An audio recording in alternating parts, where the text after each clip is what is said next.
After the divorce, a rich woman started chasing me like crazy. The good news? She's my childhood sweetheart. The bad news? She's got a nasty temper and dragged me away from my ex-wife's wedding banquet. Technically speaking, Jessica wasn't exactly my ex-wife. She only married me to get the company's housing benefits. After the wedding, she went to visit her first love in the hospital, ran into my buddy who works in urology, and thought I'd worn myself out from too much honeymoon action. So should I congratulate you for not being worn out, or console you that the guy she visited wasn't you? I forced a laugh. Could have been her brother. Well, they must be real close, he said, pausing before adding a knife to the gut. My sister wouldn't kiss me on the lips. Then I asked, and she cried. Jessica knew I couldn't handle her tears. She sobbed like a rain-soaked flower, dabbing at her eyes. You know what? He has cancer. You've got a career, a family, a bright future. But Carlos, he only has me. I wanted to ask, doesn't he have parents? But I didn't. Some things are so obvious it's humiliating to spell them out. It took me all 4 years of college to win her over. I thought I had melted the Ice Queen. Turns out, she turned to water and drowned me in it.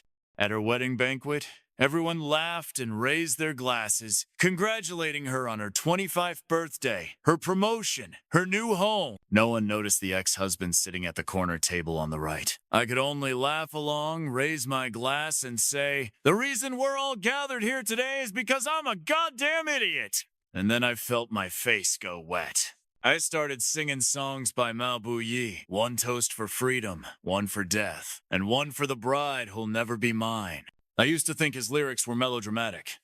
Now, singing them, I felt every word cut deep. It hurt. It hurt so bad. Jessica probably thought I'd cause a scene if I drank anymore. Then damn, I cried. Like a baby. She knew exactly where to hit me. She said, Luke, I've never seen you cry before. Don't break my heart, okay?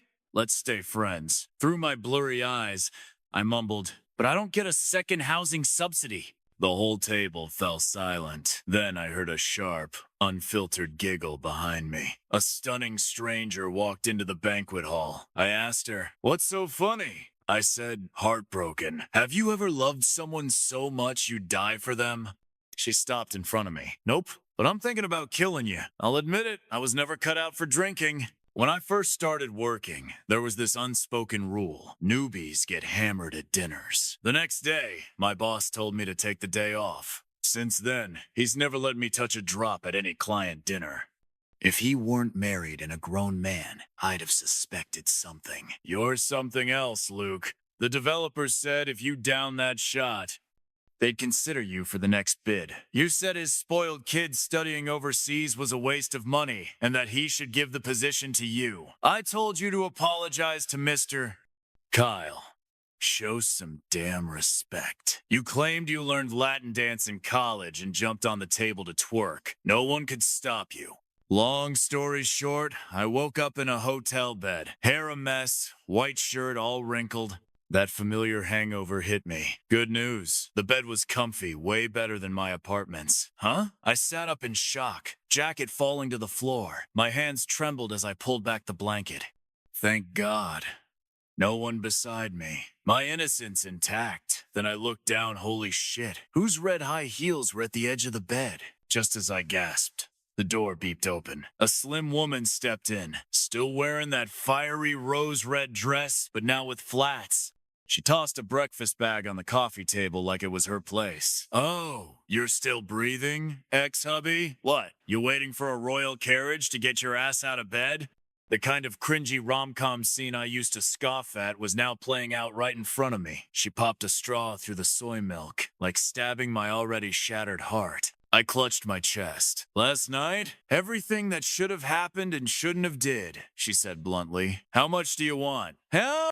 I started cueing the routine. Wait, no, I started seriously panicking. Logically speaking, no one would fall for an ex-husband who caused a drunken scene at his ex-wife's wedding, right? And this girl, this bright, cheeky beauty, looked me dead in the eye. Aren't you even curious what you said last night? She smiled sweetly and poked a soup dumpling with a toothpick. Second in command at Hengshu Group, 100 grand in savings. 2 apartments by the West River, gave 1 to your ex-wife. Tried to win her back 7 times. Called her 28 times on your own. My head buzzed. No smoking, no drinking, no bad habits. Likes hiking and swimming. 6-pack abs pending verification. I clenched my teeth. Height, 182 cm. Weight, 68 kg. And as for your assets... Stop! Just stop! Don't say another word! She made a zipping gesture like a good girl, but still couldn't resist the final stab. Not bad assets, though. Even someone as chill as me was ready to explode. My face turned cold. What the hell does that have to do with you? Did I ask for your help? I snatched my jacket off the floor, gave it a shake, threw it on, and started looking for my phone and keys. Yeah, I got drunk and made a scene last night. If you want something, just say it. I didn't wrong you. No need to mess with me like this, right? She froze for a second, like she didn't expect me to lash out, but she didn't seem scared either.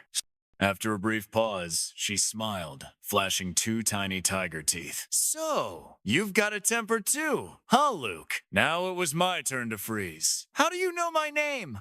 She casually crossed one leg over the other, totally unbothered by the fact she was still in a dress. You confessed everything last night, remember? Her long, pale legs caught my eye. I looked away fast. I'm done talking to you, I snapped, storming toward the door. Her voice chased after me. Hey, you drank the ex's booze? Don't want to eat a little breakfast too?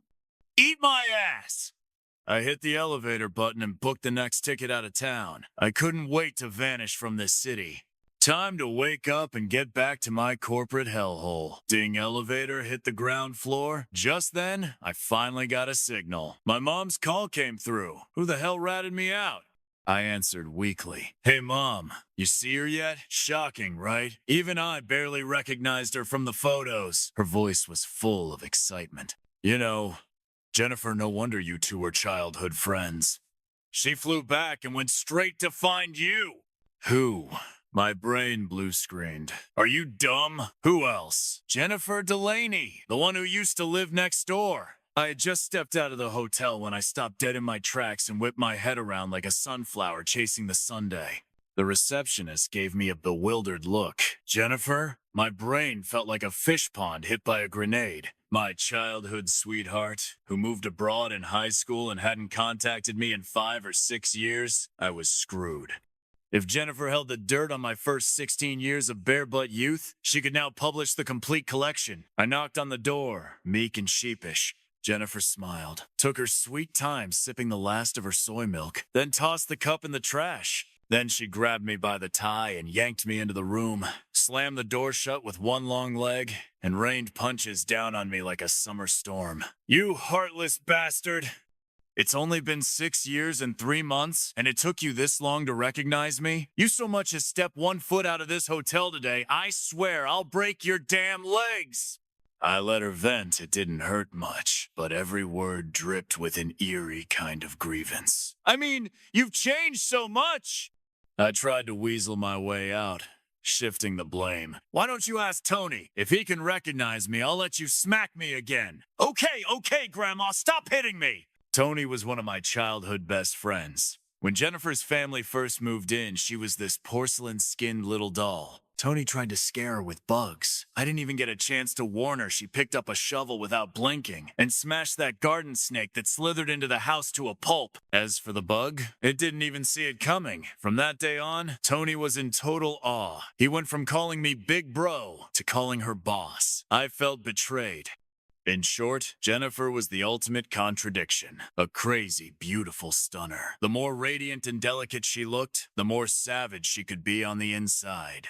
She finally stopped hitting me, rolled her eyes. Why would I care whether Tony recognized me or not? I only care if you did. That sudden curveball caught me off guard.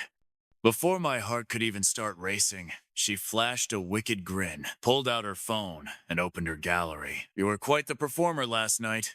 If I'd let you go, who else would I blackmail? My hangover was gone, and memories of my mess at Jessica's engagement party came flooding back. My face flushed with embarrassment. Right about now, Jessica and her bridal squad were probably laughing at me.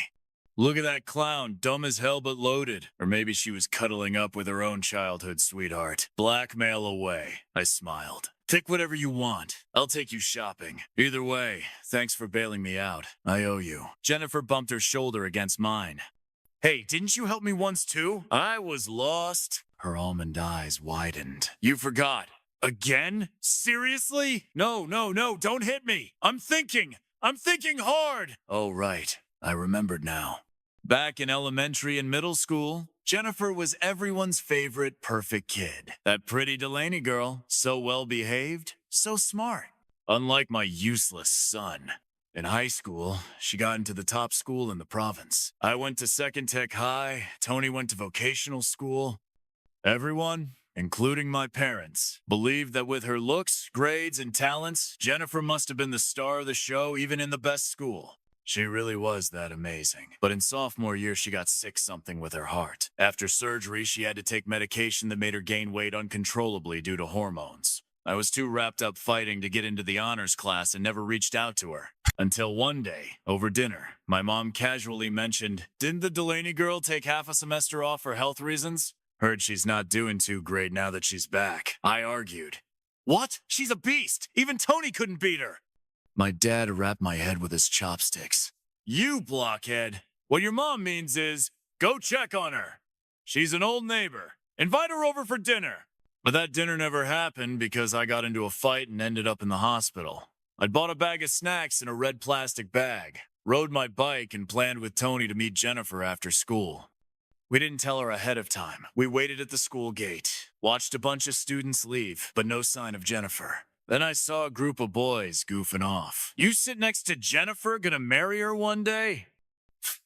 I wouldn't marry a pig. Hey, her family's getting a big payout from a demolition deal. You don't want to skip a few decades of hard work? Lights off, all girls are the same. Screw that. I wouldn't touch her.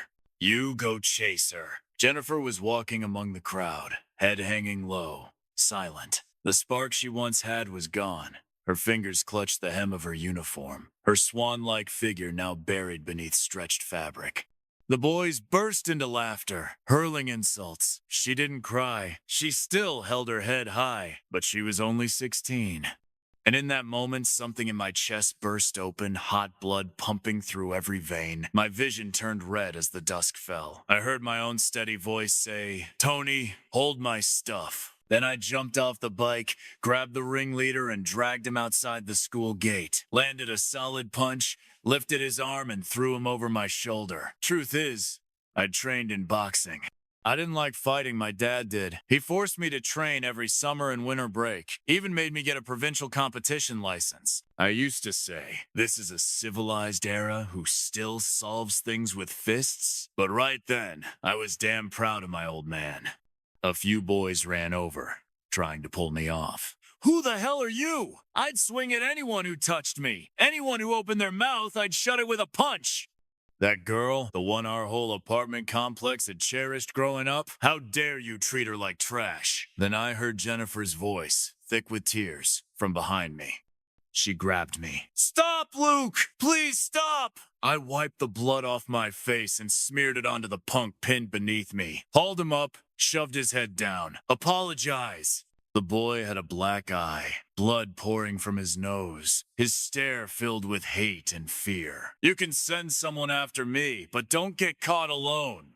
If I see you again, I'll beat your ass again, unless you switch schools or move away. Got it? That was actually my first real fight. I couldn't even explain why. I mean, I was a typical guy. I used to follow pretty girls around, help them with chores. But seeing Jennifer being humiliated like that, suddenly, none of that she's gained weight or she's not pretty anymore, crap mattered at all. That evening, the sunset was stunning. I remember the rustling wind and golden leaves drifting down the street. Tony was giving a dramatic play-by-play of my heroics. I rode the bike with Jennifer on the back. Too heavy? Just a bunch of weaklings! Jennifer buried her face against my back and mumbled something. What? Tony and I didn't catch it. She broke into a smile through her tears. Nothing. Just thanks, guys. Brothers for life. Later, Jennifer did leave that unfriendly school. Her family's house got demolished, her dad got promoted, and the whole family moved abroad.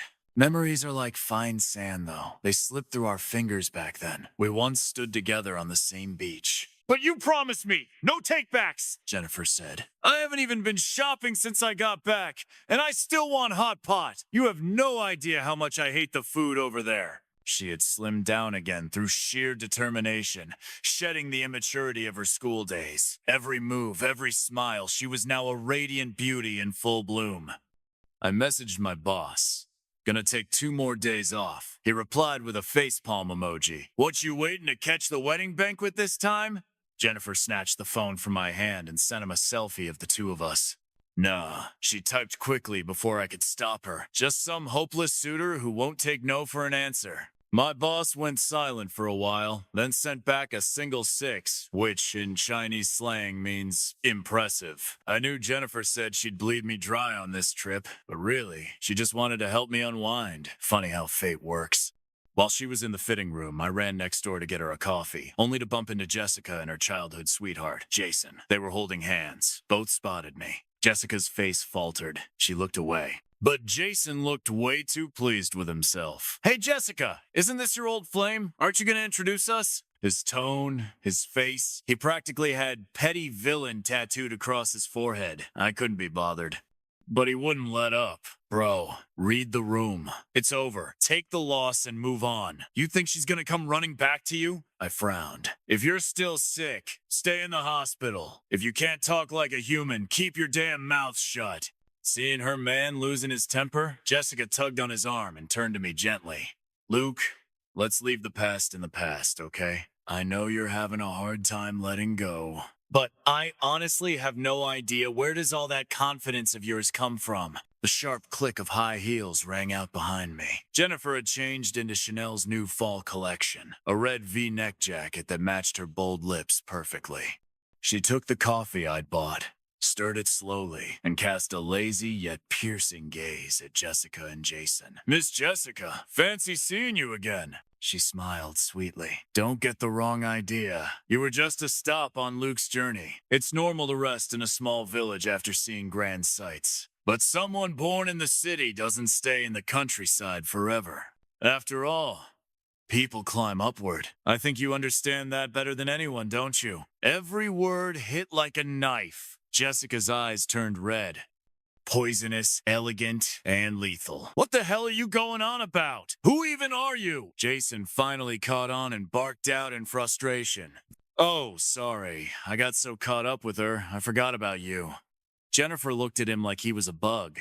First time I've seen someone eat leftovers and still break the plate. Even beggars under a bridge get a blessing or two. But you're dancing for scraps and proud of it. Hope you live off women your whole life. Just don't lose your job. Guys like you flooding the market is a public health hazard. Damn. Well said. Those 2 looked like they'd been slapped green and white. Jessica glanced at me with a complicated expression, but I ignored her. That pure, devoted love I once had, she'd killed it herself. How'd I do? Jennifer asked playfully once they left. Back to her sunny, cheeky self. Oscar-worthy. I gave her a thumbs up. That jacket looks amazing on you. I'll go pay. Want to grab a bag while we're at it? She flipped her hair with a grin. Aren't you generous, ex-hubby? Not afraid I might fall for you? I let out a long sigh. Not really. Just realize not everyone melts when you're kind. Some people are just born ungrateful. I don't make money for fun. Might as well spend it on someone who's worth it. As soon as the words left my mouth, Jennifer froze mid-sip. I realized maybe that last sentence came out too intimate. I mean, I don't really need another bag. Let's skip it, she said quickly, blinking fast. Haven't been back in so long, been craving your mom's cooking. I said without thinking, sure, let's head home then. Wait, meet the parents? Why did that suddenly feel weird? Jennifer did all the things with me that Jessica never would, no matter how much I hinted. But when someone doesn't love you, they're blind. We hit the arcade, played the 2-player dance machine, battled each other in Warcraft. We watched horror movies at a private theater. She got so scared she started punching me. Popcorn flying everywhere. We flew kites on a field outside the city, collapsed in hammocks under the trees, sipping soda until we were dead tired. In the park, she played ring toss while I shot arrows. 2 grown-ups goofing off in the kids' area. When we used up all our turns, We turned to each other at the same time. For you. The prize from her toss, the prize from my shot, were the same toys we'd both loved as kids. Turns out she remembered. Turns out I did too. That night, back at the hotel, we were completely exhausted. Jennifer hadn't done this much in ages and looked drained. I bought her some porridge and was just about to check train tickets for the trip home. Then Jessica called. Her voice was soft, with a hint of tears, so fragile it could melt. Luke, I just left a class reunion. I'm on my way home alone. I think someone's following me. I'm really scared.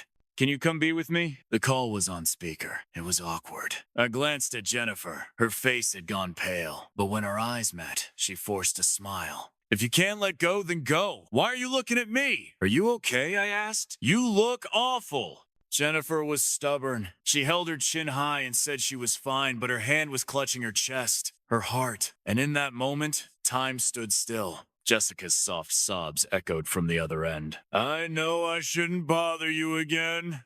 I grabbed my jacket from the chair, stuffed the room card and car keys into my pocket. Jennifer's eyes flickered with a trace of sadness.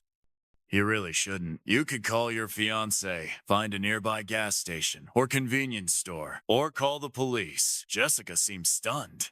The line went silent. Maybe she'd never imagined I'd actually say no. After all, even after the humiliation of her engagement party, she spoke gently, and I still showed up. Luke!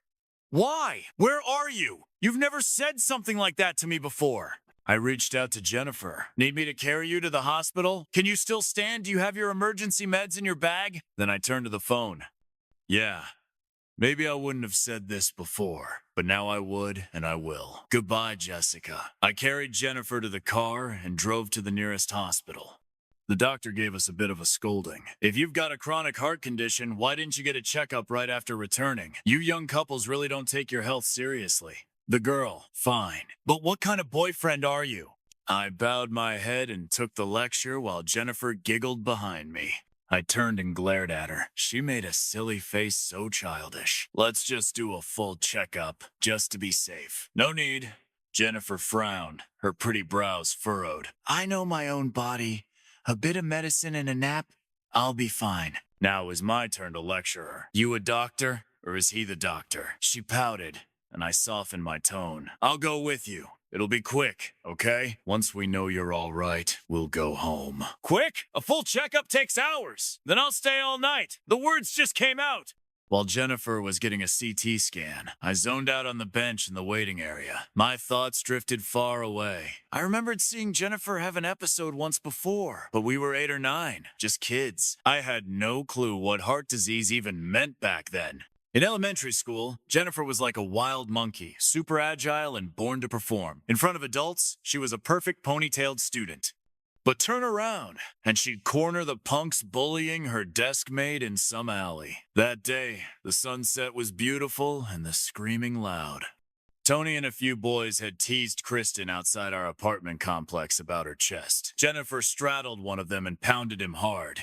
After the beating, she brushed the dust off her jeans and said coolly, "Want to try pulling a girl's bra strap again? Think twice before you run your mouth." Every boy, big or small, shook their heads like bobbleheads. I silently thanked the heavens I wasn't mouthy or handsy. Then Jennifer yelled again. What, you all mute now? Don't know how to apologize? Sorry! Why are you apologizing to me? Say it to her! Kristen watched as the boys lined up to say sorry, finally smiling, with her lips pressed tight. Cool it, Jennifer, cool it. Tony switched sides fast, running to the corner store to buy her a soda. So, wasn't I handsome just now? Still not falling for me? Jennifer slung an arm around my shoulder, then suddenly, a fat drop of blood landed on my hand, shockingly red. Neither of us reacted at first.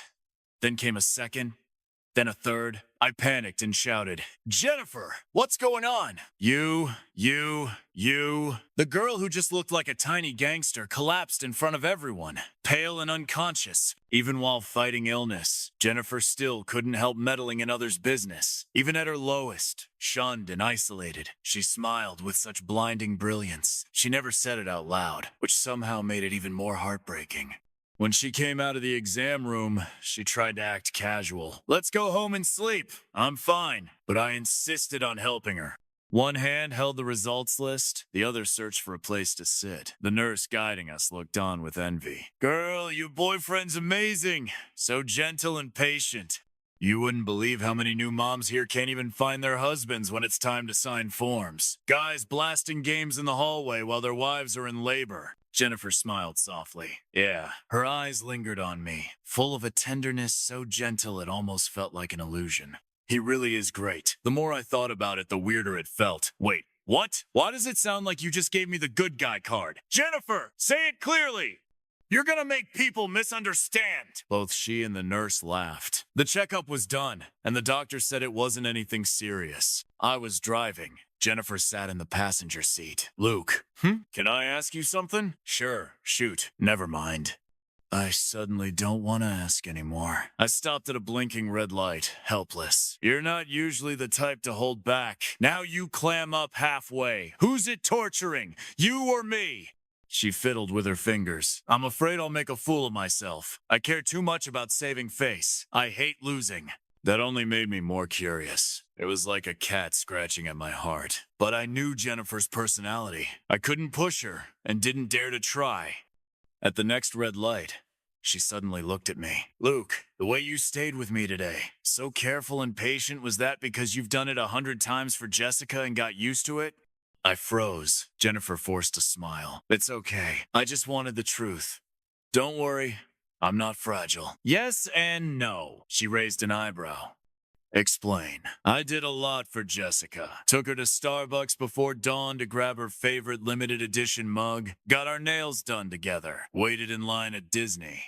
But she always acted like that was just what I was supposed to do. And if I ever messed up even a little, she'd freeze me out. Eventually, I thought my efforts meant nothing, that all girls were this hard to please. She clicked her tongue, unimpressed. Simp. Loser.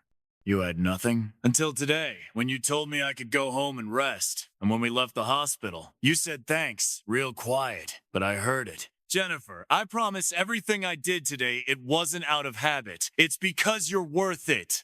If you're willing to come find me against all odds, how could I let you walk away disappointed? She sat there silently.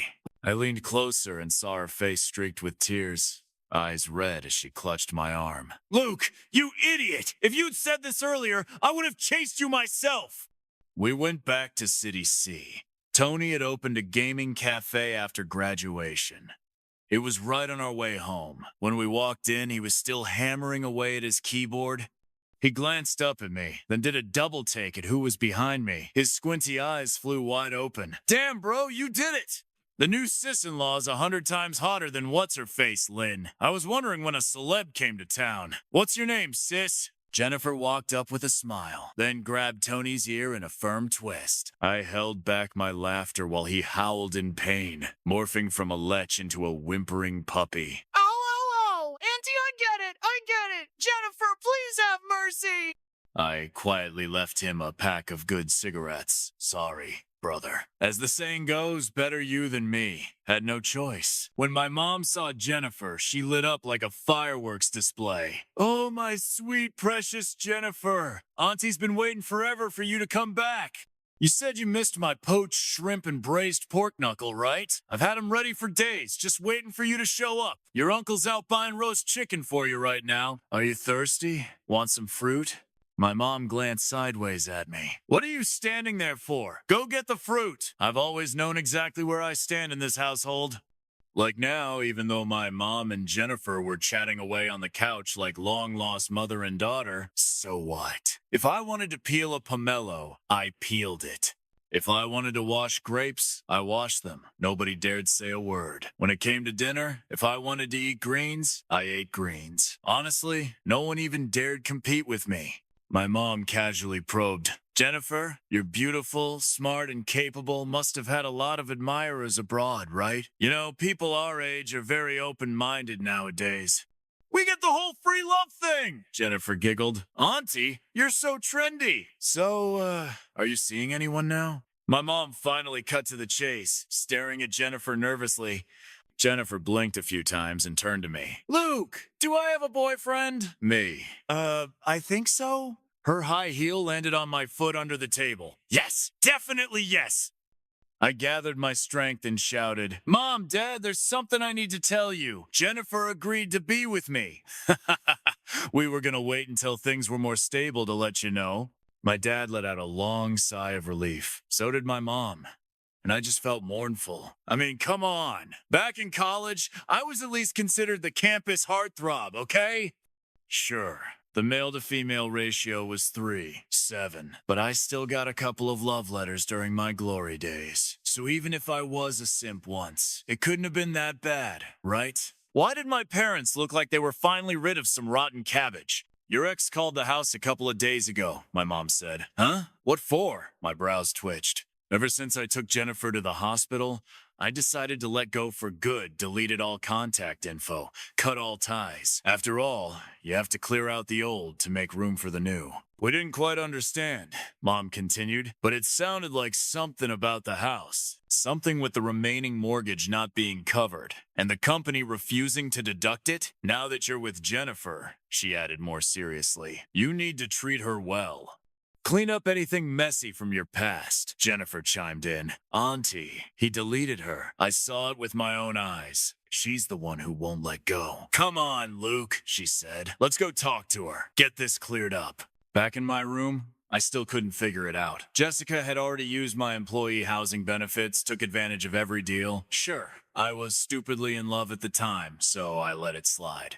But now she's getting married. I thought I'd made myself perfectly clear during that last phone call. Honestly, I didn't want to hear her crying anymore. I used to feel sorry for her, always giving in, always softening. But now it just irritated me. No matter how delicate a girl is, no one should use tears as a weapon over and over again to manipulate someone they claim to love. Still, some things had to be dealt with. I borrowed Jennifer's phone and called her back. Jessica, what is it? She heard my voice and instantly lit up. Luke! You finally answered. I knew you wouldn't. If you've got something to say, say it. I'm using my girlfriend's phone. Don't waste her minutes. Jessica fell silent for a full 10 seconds. Then her voice trembled. Girlfriend? Who? That woman from your engagement party? You two got together that fast? Didn't you ever think about coming back to me? What about me? What do I mean to you? A record of your simps? A red flag on your dating history? Jennifer snapped from the side, clearly annoyed. Luke's one of the nicest guys out there. And you pushed him this far, and now you've got the nerve to ask what you meant to him? Jessica lost her fire, maybe realizing it was truly over. In my heart, I'd crossed her name off. Whether I once loved her or hated her, it was all behind me now. Luke, she said, finally, I just wanted to ask one last favor. She hesitated, then gritted her teeth. Your company's housing benefit for management only covers the down payment and requires the rest of the loan to be paid off in installments within a set time. You helped me with the down payment, but I'm not with the company. It's a lot of money. You know Jason's mom is sick, and his dad's unemployed.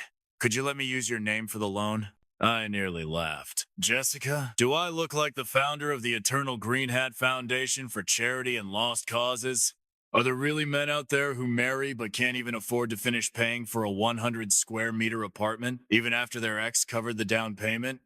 You've got to be kidding me. She broke into sobs. When did you become so heartless? I'm not asking for a handout. Just thought after everything we shared, you might still... Jennifer suddenly slid a note toward me. Start recording. Ask her, if you give her the money, what does she give you? Her eyes gleamed with sly fox-like mischief. I had no idea what she was planning, but I did it anyway. If I give you the money, what do I get in return? Jessica sniffled for a moment, then said in a soft, delicate voice, Actually, when I was with him, I was thinking about you the whole time.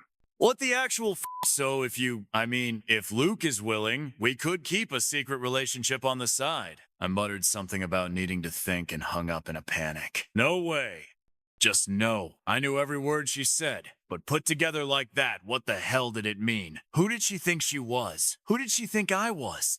Jennifer's laughter exploded through the room. That's your pure, delicate, morally upright first love? Really? Luke, my sweet. My face turned to stone. My heart galloped. Wait, how did Jennifer know she'd say that? Was that why she told me to record it? She leaned in close, breath warm against my ear. A true hunter, she whispered, never plays in the kitty leagues. That's right. The night she dragged me from that engagement party, she'd already gotten Jason's contact info. She was beautiful, gave out big red envelopes, even added relatives from both sides. No one questioned her presence. Then, she sent the audio recordings to everyone. When I got back to the office, my troll of a boss had put up a giant red banner. Congrats to our vice president on his second spring and side fling. What the hell, man? But honestly, I was grateful. If he hadn't handled the paperwork, that mortgage would have officially been under my name. The moment you asked to put both names on the paperwork, I knew something was off, my boss said, sipping the tea I brought him. Good thing I planned ahead, huh? I knew you wouldn't stop until you hit rock bottom, so I figured I'd let you see for yourself who she really was. That apartment inside the second ring? Without our company pulling strings, that guy'll be paying off that mortgage for the rest of his life. And if it's not paid off when the contract's up, then he can pack up and get out the same way he came in. Back in the day, my boss wasn't my boss. He was just a senior classmate from college, two broke kids full of guts taking on the market. I stayed up all night writing plans and fixing proposals. He drank for me until he landed in the hospital. Real brothers don't need to say much. I raised my glass. Here's to you. Cheers with this bottle of Oriental leaf tea. Luke, you've got some nerve, he yelled, mainly because my wife likes that stuff. Now get out of here with my blessing. Everything just clicked into place after that. Jennifer and I met each other's parents. Her dad had gone abroad for work, got promoted, and retired. Now he was top tier in his industry. We thought her single-family villa was already insane. Then he laid out a row of access cards. Pick any house you like to stay in. Help me collect rent while you're at it. Your mom and I are heading to the mountains for some wellness time. I've waited years to retire. Then he gave me the stink eye, little sour. Told Jennifer to come home ages ago, but no, she had to run off to find you. Back in my day, that was quite the catch too. Then her mom dragged him away by the ear. Young people's business, why are you meddling? So that's where she got the ear twisting move. It runs in the family. I felt a chill behind me. Jennifer, can we agree to talk things out like adults? No more violence? She looped her arms around me with a dazzling smile. Why would you think that, my dear sweet boyfriend? With me, there's no breakup, only widowhood. I explained everything to both sets of parents. Whether it was engagement or marriage, we'd go at Jennifer's pace. After all, she'd waited so long for me. Even if I had to court her all over again, I had to show sincerity. Jennifer said she saw a rose gold diamond ring on pre-order and wanted to try it. We spent the whole day shopping at Wanda Plaza. That night, just as we were heading to our reserved Japanese restaurant, Tony called, yelling, "Dude, your ex-wife's in trouble!" He paused, voice dropping. Jennifer's involved too. What about me? What can I hear? She asked. You can. That guy's family backed out of the wedding. They're going around saying their son spent a fortune marrying a slut who tried to be some boss's mistress. And you know how close that city is. If the word spreads, it'll be chaos. I laughed. Let Jason spread rumors he'd never dare admit the boss was me. That'd be a slap to his own face. And Jessica isn't exactly innocent either. Tony said, practically bouncing through the phone. Guess what? She made a whole list demanding reimbursement for all her medical expenses. Ha ha ha! And one of the items was, he was laughing so hard I thought he might pass out. A charge for Jason's treatment at the reproductive department of a men's clinic. If you know, you know. Their fight is wilder than any street brawl I've seen. And that was the whole point of Jennifer's recording. She glanced at me and raised an eyebrow. Feeling sorry? I lowered my head. Not really. Just reminded me of the night I got drunk. It wouldn't matter if it was just a bro. But if your girlfriend hears it, yeah, it's kind of embarrassing. Jennifer burst out laughing. Oh, you mean the part where she said your assets were impressive? Honestly, now that I think about it, you were pretty wronged. You're better looking than him, richer, and most importantly, actually deliver in the post-marriage department. As she spoke, she boldly gave me a full once-over. Jennifer, how are you saying this stuff so casually now? Don't you even blush a little? Why bother when your face is already red? She teased, reaching out with her slender hand to pinch my cheek, then shamelessly patting all over. What's this hard thing? The waitress serving our drinks froze awkwardly behind the cherry blossom screen, unsure whether to step in or retreat. I, utterly flustered, pulled out the box and shouted, "What else could it be? It's the diamond ring you like."